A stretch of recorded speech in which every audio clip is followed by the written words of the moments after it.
नमस्कार दोस्तों, मैं हूं योगेश राणा और सवाल यह है कि उद्धव ठाकरे कुछ ही दिनों में तीसरी बार क्यों झुक गए। उद्धव ठाकरे महाराष्ट्र की लड़ाई पूरी तरीके से हारते हुए दिख रहे हैं क्योंकि उन्होंने कहा है कि उनकी पार्टी एनडीए की राष्ट्रपति पद की उम्मीदवार द्रौपदी मुर्मू का समर्थन करेगी। उद्धव ठाकरे की इस घोषणा से यह तो साफ जाहिर हो गया है कि उद्धव ठाकरे के भीतर अपनी कुर्सी हारने के बाद शिवसेना को खोने का डर भी घर कर गया है। इसको दो बातों से समझा जा सकता है। पहली बात, उद्धव ठाकरे ने द्रौपदी मुर्मू के समर्थन की घोषणा मंगलवार को की है, लेकिन इससे पहले उन्होंने सोमवार को अपने आवास मातोश्री में शिवसेना के सांसदों की एक बैठक बुलाई थी। शिवसेना के पास 19 सांसद है, लेकिन इस बैठक में केवल 12 सांसद ही मौजूद रहे।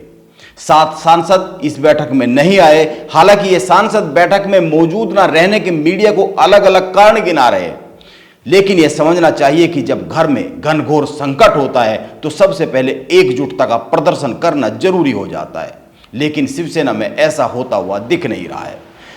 शिवसेना में साफ साफ दिख रहा है कि उद्धव ठाकरे अकेले पड़ते जा रहे हैं। और दूसरी बात, उद्धव ठाकरे ने कहा है कि शिवसेना बिना किसी भी दबाव के द्रौपदी मुर्मू को समर्थन करने की घोषणा कर रही है। उन्होंने यह भी कहा है कि शिवसेना सांसदों की बैठक में किसी ने मुझ पर कोई दबाव नहीं डाला है, और उन्होंने यह भी कहा है कि शिवसेना कभी दबाव में फैसला नहीं लेती है। उद्धव ठाकरे कह रहे हैं कि वो किसी भी दबाव में नहीं है, लेकिन वो दबाव में है और दुविधा में दिख रहे हैं। इसको इस तरीके से समझा जा सकता है, उन्होंने एक तरफ तो कांग्रेस और एनसीपी से गठबंधन बरकरार रखा हुआ है, अभी गठबंधन टूटा नहीं है, और दूसरी तरफ भाजपा की राष्ट्रपति पद की उम्मीदवार को समर्थन देने का ऐलान कर दिया है। और एक और बात, वो कह रहे हैं कि किसी सांसद ने उन पर कोई दबाव नहीं डाला है, लेकिन 7 सांसद बैठक में नहीं आए हैं और कई सांसदों ने खुलेआम मौखिक या लिखित रूप में उद्धव ठाकरे को सलाह दी है कि वो द्रौपदी मुर्मू का समर्थन दे।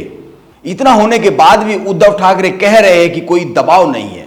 उद्धव ठाकरे दबाव में दिख तो रहे हैं, यह साफ साफ सी बात है, और वो कुछ ही दिनों में तीसरी बार झुकते हुए भी दिख रहे हैं। पहली बार वो झुकते हुए उस वक्त दिखे जब शिवसेना में बगावत के कोई परिणाम नहीं आए थे, और परिणाम आने से पहले ही उन्होंने मुख्यमंत्री आवास छोड़ दिया था, जबकि कई लोगों ने कहा भी था कि इस तरह से इतनी जल्दी में सरकारी आवास को छोड़ने की जरूरत क्या आन पड़ी थी, अभी तो बहुत सारा तस्वीर साफ होनी बाकी है। उस वक्त तो ये भी पूरी तरीके से तय नहीं हो पाया था, साफ नहीं हो पाया था कि एकनाथ शिंदे के पास कितने विधायक है और उद्धव ठाकरे के पास कितने विधायक है, चल क्या रहा है। बहुत सी तस्वीर साफ होनी बाकी थी। और दूसरी बार उस समय जब उन्होंने फ्लोर टेस्ट में जाने से पहले ही मुख्यमंत्री का पद छोड़ दिया। हालांकि यह माना जा सकता है कि जीत की गुंजाइश खत्म हो गई थी, सुप्रीम कोर्ट में फैसला उनके खिलाफ आ गया था, इसीलिए इस्तीफा दे ही दिया, क्योंकि उस समय इसके अलावा उनके पास कोई मार्ग नहीं बचा था, यह माना जा सकता है। लेकिन इसको कैसे सही ठहराया जा सकता है कि इसी के साथ उन्होंने सदन भी छोड़ दिया था। यह समझ में न आने वाली बात है। वो रणभूमि ही छोड़ दी जहां पर अस्तित्व की लड़ाई चल रही है, और अब तीसरी बार बगैर गठबंधन को छोड़े भाजपा की राष्ट्रपति पद की उम्मीदवार को समर्थन का ऐलान कर दिया है। उस भाजपा के साथ खड़े होकर वोट देने का ऐलान कर दिया है, जिसके कारण महाराष्ट्र में उनका अस्तित्व भी संकट में आता हुआ दिख रहा है। अब कई लोगों का कहना है कि उद्धव ठाकरे सारे विकल्प को खुला रखना चाहते हैं। वो इन संभावनाओं पर भी मंथन कर रहे हैं कि क्या भाजपा के साथ एक बार फिर से हाथ मिलाने की गुंजाइश बाकी है।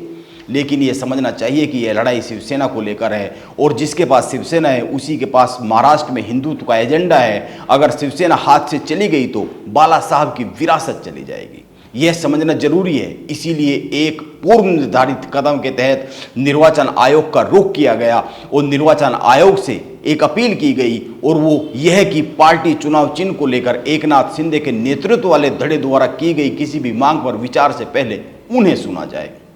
मीडिया रिपोर्ट बताती है कि शिवसेना नेता अनिल देसाई ने हाल में निर्वाचन आयोग को दिए एक पत्र में पार्टी के चुनाव चिन्ह धनुष और तीर के दावे के मामले में शिवसेना को सुनने का आग्रह किया है।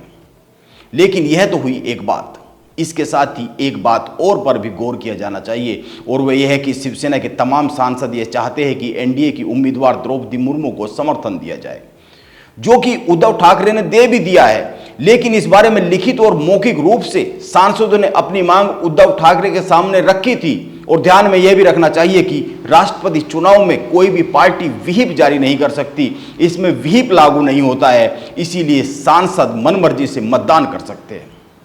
यानी यह तो तय ही है कि उद्धव ठाकरे अगर समर्थन की बात भी नहीं करते, समर्थन की घोषणा भी नहीं करते, तो भी उनके कई सांसद द्रौपदी मुर्मू को वोट करते। इसीलिए यह उद्धव ठाकरे की मजबूरी ही रही है कि उन्होंने द्रौपदी मुर्मू का समर्थन किया है, ताकि संदेश यह जा सके कि उनके कहने पर ही वोट किया गया है। और यह भी समझना चाहिए कि उद्धव ठाकरे को यह भय है कि कहीं विधायकों की तरह ही सांसदों का एक गुट भी खुलेआम उनके खिलाफ ना हो जाए। यह भी एक समझने वाली बात है। इसीलिए उद्धव ठाकरे ने मौजूदा समय की नजाकत को भांपते हुए यह फैसला लिया है। उद्धव ठाकरे कह रहे हैं कि वो किसी के दबाव में नहीं है, किसी ने उन पर कोई दबाव नहीं डाला है, वो कह रहे हैं, तो इसको सच मान ही लेना चाहिए। लेकिन एक सच यह भी है कि समय उनके पूरी तरीके से हाथ में नहीं है, समय पूरी तरीके से उनके साथ में नहीं है, और यह परिस्थितियों का तकाजा है कि वो द्रौपदी मुर्मू को समर्थन की घोषणा करें। वैसे अगर किसी को किन्हीं हालातों के कारण अपने मन के खिलाफ जाकर कोई निर्णय लेना पड़े, तो इसे भी दबाव में लिया गया फैसला ही कहते हैं। यह भी एक समझने वाली बात है। नमस्कार, आप बने रहे मेरे साथ।